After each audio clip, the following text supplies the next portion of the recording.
Hi నాన్న. నేను మీ అన్న హిస్టరీ రఫీ సార్ని.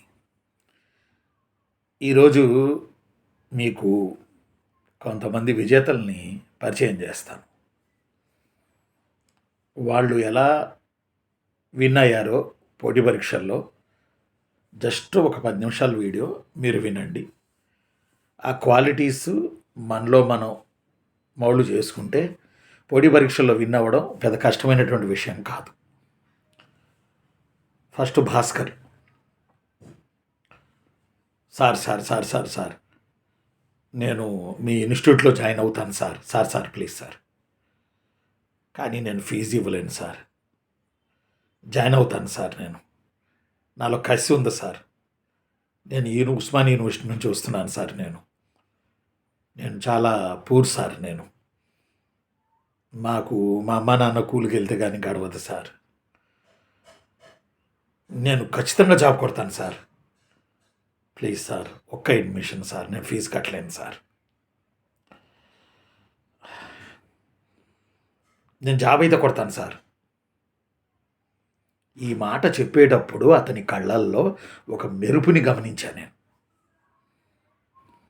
అంతే. మా ఆఫీస్లో ఉన్న వాళ్ళకి చెప్పా, ఈ బాబు దగ్గర, ఈ భాస్కర్ దగ్గర ఫీజు తీసుకోకండి. అయితే భాస్కర్కి ఒక కండిషన్ పెట్టాను నేను, నా బాగా గుర్తు. ఆ కండిషన్ ఏంటంటే, నువ్వు రోజు రావాలి క్లాసులకి. పొద్దున్న 10 నుంచి ఈవినింగ్ 5 వరకు జరుగుతాయి ఆఫ్లైన్ క్లాసులు. నువ్వు రోజు రావాలి. నువ్వు ఒక్కరోజు మానేసినా నాకు చెప్పి వెళ్ళాలి.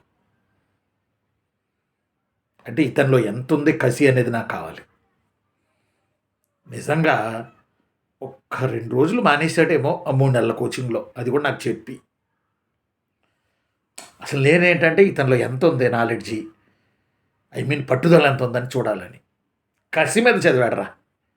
బా బా బా బా ఆ సంవత్సరం గ్రూప్ 2లో ఏసీటీఓ కొట్టాడు. ఇప్పుడు బహుశా వరంగల్, హన్మకొండ ప్రాంతాల్లో డీసీటీఓగా చేస్తూ ఉండొచ్చు నాకు తెలిసి. భాస్కర్ ఆయన కమిట్మెంట్కి నేను భలే సంతోషపడ్డా. నాకు అనిపించింది, జాబ్ కొడతాను సార్, కొట్టి ఇన్స్టిట్యూట్కి ఇస్తాను సార్. నేను అనుకున్నా, భాస్కర్ నువ్వు జాబ్ కొట్టాల్సిందే. ఇంకోటి కూడా చెప్పెడతాను, ఫస్ట్ శాలరీ తీసుకొని మీకు నేను బట్టలు తీసుకొస్తాను సార్ అన్నాడు. అట్లాగే తను సంతకం పెట్టబోయేటప్పుడు ఏసీటీఓగా సంతకం పెట్టబోతూ నాకు ఫోన్ చేశాడు. సార్, మా అమ్మ నాన్నకి చెప్పాను, మీకు చెప్పి సంతకం పెడదామని సార్. ఫస్ట్ శాలరీ తీసుకోగానే మీకు నేను బట్టలు తీసుకొస్తాను సార్. ఏమొద్దు, ఫస్ట్ మీ అమ్మగారికి నాన్నగారికి మంచి బట్టలు కొనిపించు అని చెప్పాను. ఈరోజు డీసీటీఓగా ఉన్నాడు భాస్కర్. అతనిలో నేను గమనించాను కసితో కొట్టాడబ్బా. నెక్స్ట్ మన దేవానందరెడ్డి గారు, మన కస్తూరిబా పాఠశాలల డైరెక్టరు ఏపీ. మొన్నటి దాకా 10th క్లాస్ ఎగ్జామ్స్ డైరెక్టర్గా ఉండే మన దేవానందరెడ్డి. స్టేట్ వైడ్ పోస్ట్, అది స్టేట్ హెడ్ ఆయన కస్తూరిబాకి. ఇప్పుడు ప్రస్తుతం కస్తూరిబా స్కూల్లో ఉన్నాయిగా, కేజీ అది సంథింగ్ ఏదో అంటారు. సైలెన్స్గా ఉంటాడు అంతే, చెప్పేది సీరియస్గా చూస్తుంటాడు. సీరియస్ అంటే అర్థం చేసుకోవడానికి. త్వరపడ్డం, ఆయన మహానుభావుడు మన త్వరపడ్డం. సైలెన్స్గా చూస్తుంటాడు ఆయన, చక్కగా వింటాడు. రూమ్కి వెళ్ళి చదువుకునేవాడు వీరి ఫ్రెండ్ ఉన్నారు కృష్ణ మన సుబ్బారెడ్డి అని. ఆయన కూడా మిడ్ డే మీల్స్లో ఎక్కడో డైరెక్టర్ ఇప్పుడు మన స్టేట్లో, ఏపీలో. స్టేట్లో ఉన్నారు వాళ్ళు, స్టేట్ పోస్టుల్లో ఉన్నారు వాళ్ళు. పాలసీలు రూపొందించే ప్లేస్లో ఉన్నారు వాళ్ళు. అంతకనే కావాలి నా స్టూడెంట్లుగా, ఎంత సంతోషం నాకు. ఆయన మహాచురుకు. ఆయన బయటపడతాడు, బయటపడరు. ఓర్పు, భూదేవంతా ఓర్పు దేవాలో. మా దేవాలో, నా ప్రియమైన దేవాలో జాబ్ కొట్టేశాడు. Deputy educational officer job 2nd rank కొట్టాడు. ఆ తర్వాత ఆయన మన సుబ్బారెడ్డి 1st ర్యాంక్ కొట్టాడు. ప్రస్తుతం ఆ డిప్యూటీ ఎడ్యుకేషనల్ ఆఫీసర్ అవి ఏదో ఎగ్జామ్స్ మళ్ళీ జరుగుతున్నాయి. చక్కగా వింటాడు, నీట్గా వింటాడు చెప్పింది పాఠం. ఎక్కువ మాట్లాడడం, ఆయన మాట్లాడరు, ఆయన చేసే పని మాట్లాడుతుంది. దేవాలో నేను గమనించింది ఓర్పు. అమ్మంత ఓర్పు, భూదేవంత ఓర్పు దేవాలో. ఇప్పుడు కూడా దేవా ఆఫీస్లో వాళ్ళు చెప్తుంటారు, చాలా ఓర్పు గల మనిషి మా సారు అని చెప్పి దేవానందరెడ్డి గారు. నెక్స్ట్ గోపికృష్ణారెడ్డి బ్యాగ్ తీసుకుని వచ్చేసాడు ఒకరోజు కడప నుంచి. అప్పటికే కడపలో టౌన్లో తూనికల కొలతల శాఖ సిఐ తను. అదే తూనికల కొలతల శాఖలో స్టేట్ వైడ్ డిప్యూటీ డైరెక్టర్ పోస్టులు పడ్డాయి, 7, 8, 10. దానికి ఆయన ప్రమోషన్ మీద వెళ్ళాలంటే 9 ఏళ్ళు 10 ఏళ్ళు పట్టింది. డైరెక్ట్ కూర్చోవచ్చు పోస్ట్ కొట్టేస్తే. వచ్చారు, నేను పాఠం చెప్తున్నా అల్లావుద్దీన్ ఖిల్జీ దండయాత్రలు ఆ రోజు. అప్పుడు ఆయన వచ్చి, సార్ కూర్చుంటాను క్లాసులో అంటే కూర్చున్నాను. ఆయన చూడగానే ఒక రకమైన భయం వేసిద్ది. ఒక పరిపూర్ణమైన జ్ఞానిలాగా ఆయన ఫేస్ ఉంటుంది, మన గోపికృష్ణారెడ్డి ఫేసు. పరిపూర్ణమైన జ్ఞాని. నేను చటక్కన ఆయనలో ఆ మనిషిని గుర్తించి వచ్చి కూర్చున్నారు. అల్లావుద్దీన్ ఖిల్జీ పాఠం అయిపోయింది. అయిపోయిన తర్వాత బయటికి వెళ్ళి ఆయన ఏం చెప్పాడంటే, సార్ అల్లావుద్దీన్ ఖిల్జీ దండయాత్రలు అసలు బాలే చెప్పారు, ఒక చిన్న పాయింట్ మిస్ అయ్యారు సార్ మీరు అన్న. ఏంటి సార్ అన్న. ఏదో గుర్తులేదు నాకు, ఏదో పిన్ పాయింట్ ఏదో నేను ఓవర్లాపింగ్లో చెప్పలా. చిన్న పాయింట్ అది, మూల పాయింట్ అది. నాకు భయం వేసింది. వామ్మో, ఫుల్గా చదివి వచ్చినట్టున్నాడు ఈయన కోచింగ్కి. మళ్ళీ చూస్తే బీటెక్ హిస్టరీ దుమ్ము దులిపొచ్చాడు. హిస్టరీ ఆప్షన్లు పెట్టుకున్నాడు, అప్పుడు ఆప్షనల్స్ ఉండే. దుమ్ము దులిపే 150, అప్పుడు 150 బిట్లలో ఆప్షన్ హిస్టరీ అన్నట్టు. 150 హిస్టరీ, ఇండియన్ హిస్టరీ ఉండే. 150 బిట్లలో 5, 6 పోతున్నాయట ఆన్సర్లు చేస్తుంటే. దానికోసం కోచింగ్ వచ్చు. నాకు అనిపించింది, కృష్ణారెడ్డి ఇంతకన్నా ఏం చెబుదాం ఇతనికి అని. వెళ్ళి అరకులోయలో రైల్వేలో వాళ్ళ మాంగారు పనిచేస్తారు. భార్య బిడ్డల్ని ఆడ వదిలేసి అశోక్ నగర్లో రూమ్ తీసుకొని చిన్న పిల్లలా చదివాడు. సిఐ అనేది అసలు పక్కన పడేసి, సిఐ అనే హోదా పక్కన పడేసి చిన్న పిల్లలా చదివాడు. తెలియకపోతే తెలుసుకునేవాడు. నేను చెప్పా క్లాస్లోనే, కృష్ణ మీరు ఫస్ట్ ర్యాంక్ కొడతారు కృష్ణ అని చెప్పాను. రిజల్ట్ వచ్చింది. ఆ రిజల్ట్ ఏపీపీఎస్సీ దగ్గరికి వెళ్ళాడు. అప్పట్లో ఏపీపీఎస్సీలో నాంపల్లిలో. అక్కడ నుంచి ఫోన్ చేశాడు, రఫీ సార్ నేను ఫస్ట్ ర్యాంక్ కొట్టేశాను, వచ్చేసింది జాబ్. వచ్చి అప్పుడు జరుగుతున్న బ్యాచ్ పిల్లలకి క్లాస్ తీసుకుని, నాకు కురుక్షేత్ర యుద్ధం జరుగుతున్నప్పుడు కృష్ణుడు అర్జునుడిది ఫోటో ఉంటుంది కదా, అది నా చేతిలో పెట్టి వెళ్ళాను. ఇప్పుడు బహుశా పెద్ద హోదాలో ఉండాలి తూనికల కొలతల శాఖలో మా కృష్ణారెడ్డి, గర్వంగా చెప్పుకోగలను నేను. ఆ తర్వాత అరుణ, ప్రస్తుతం కృష్ణా జిల్లా డిపిఓ. Hard work. అబ్బో, గ్రూప్ 1కి హిస్టరీకి నా దగ్గర కోచింగ్ వచ్చింది. ఆ అమ్మాయి రాసి రేపు ఈ వ్యాసం రావాలంటే అందరికన్నా ముందు రాసుకుని క్లాసులోకి వచ్చేది ఆ అమ్మాయి. నా బాగా గుర్తు, అశోకుడి దమ్మ అని చెప్పి 4 పేజీలు రాసి దుమ్ము లేపింది అసలు నాకు. ఈ అమ్మాయిలో ఆ స్పార్క్ ఉందని నేను అనుకున్నా. అలాగే గ్రూప్ 1 కొట్టింది. ప్రస్తుతం డిపిఓగా ఉన్నారు. దీనికి ముందు చిత్తూరు మున్సిపల్ కమిషనర్గా ఉన్నారు. ఆమెలో హార్డ్ వర్క్ శ్వాసించింది ఆవిడ. ఆ తర్వాత చంద్రు నాయక్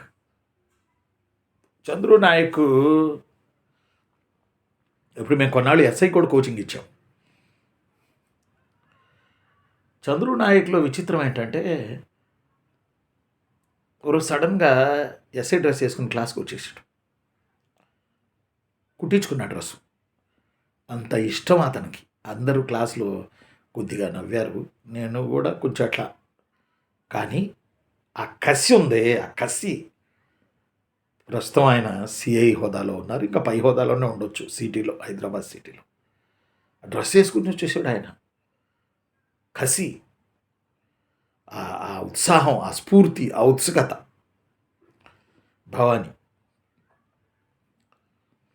భవానీ నాతో పాటే జేఎల్ రాసింది, తర్వాత డిఎల్ అయింది. భవానీ డైరెక్ట్ డిఎల్ అనుకుంటా. భవానీ కోచింగ్ వచ్చి శ్రీకాకుళం అనుకుంటా, శ్రీకాకుళం విజయనగరం. కోచింగ్ వచ్చి హిస్టరీ ఆప్షన్ కోచింగ్, హిస్టరీ జేఎల్లో డిఎల్లో కోచింగ్ వచ్చి ప్రతి విషయం అడిగి తెలుసుకునేది నాన్న. తెలియని ప్రతి విషయాన్ని వదిలేదే కాదు. క్లాస్ అయ్యి వెళ్తుంటే వెనకాల ఎవరైనా వస్తున్నారంటే భవానే డౌట్లు అడగడానికి. క్లాస్లో డిస్టర్బ్ చేసేది కాదు. మళ్ళీ ఆవిడ నేను డిఎల్ అయిన తర్వాత నేను వెళ్తున్న కాలేజీలో, నేను ట్రాన్స్ఫర్ అయ్యి వెళ్ళిపోతున్న కాలేజీలో ఆవిడ హిస్టరీ డిపార్ట్మెంట్ హెచ్ఓడిగా పనిచేస్తూ ఆ హెచ్ఓడి నా చేతిలో పెట్టి ఆమె ప్రస్తుతం సబ్బవరం గవర్నమెంట్ డిగ్రీ కాలేజీలో హిస్టరీ హెచ్ఓడిగా ఈరోజు ఉన్నారు. ఆమె హెచ్ఓడి నాకు హెచ్ఓడి అప్పచెప్పి వెళ్ళారు. నా స్టూడెంట్ నాకు హెచ్ఓడి అయ్యి హెచ్ఓడి అప్పచెప్పి నాకు HOD history head of the department అప్పచెప్పి వెళ్ళారు అని అంటే ఎంత సంతోషపడాలి నేను. అంత ఉత్సుకత భావానిది. నేను జైలు రాసేటప్పుడు ఆవిడ కూడా రాస్తున్నారు. ఒకే రూమ్లో పడ్డాం. అప్పుడు సుమారు ఒక 12 ఏళ్ళు 15 ఏళ్ళు అయింది. 15 ఏళ్ల పైనే. పరీక్ష రాసిన తర్వాత సార్ ఆగండి ఆగండి ఆగండి నాకు ఈ బిట్టుకు ఆన్సర్ చెప్పండి చెప్పండి చెప్పండి పరిగెత్తుకొచ్చింది పాపం భవాని.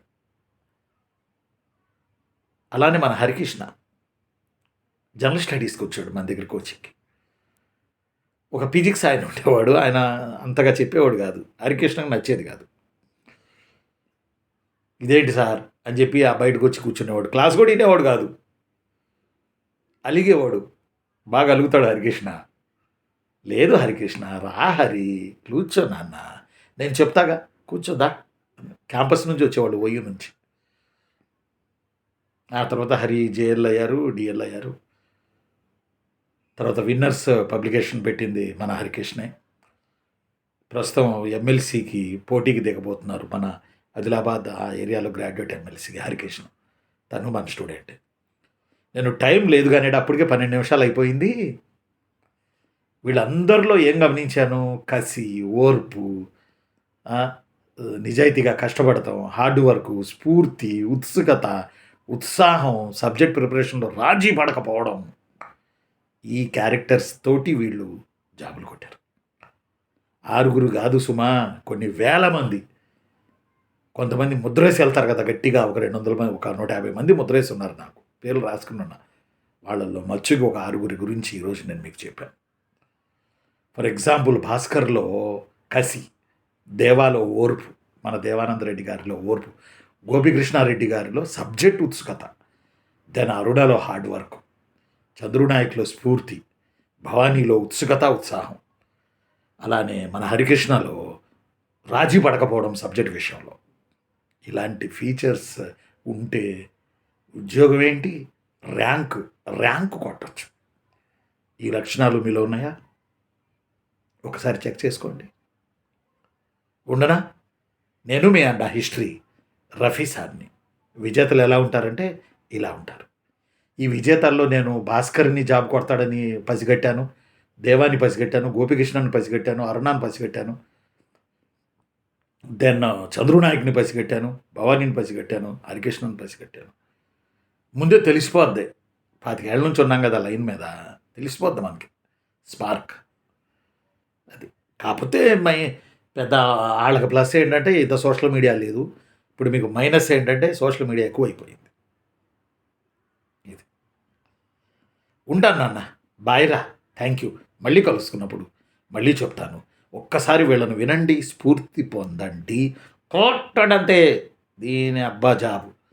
రాత్రి నేను పెట్టాను చూడండి, ఒక కొటేషన్ పెడుతున్నాను నేను, మీరు గమనించారు లేదు?